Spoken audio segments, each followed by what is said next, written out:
How to delete WhatsApp data on iPhone. To get started, first of all go ahead and open up the Settings application on your phone. Settings allow users to customize, control, and secure your device. Once you're here, scroll down to find the General option and tap on it. Inside the General menu, find and tap on iPhone storage.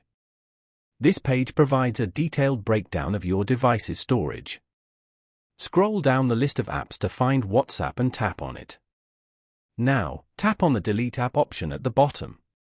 A pop-up will appear, asking you to confirm the deletion. Tap on Delete again to permanently remove the app and all its data from your iPhone. Following these steps, you can easily delete WhatsApp data on an iPhone. Thank you for watching. Please leave a like if this tutorial helped you, or leave a comment below if you have any questions related to the video.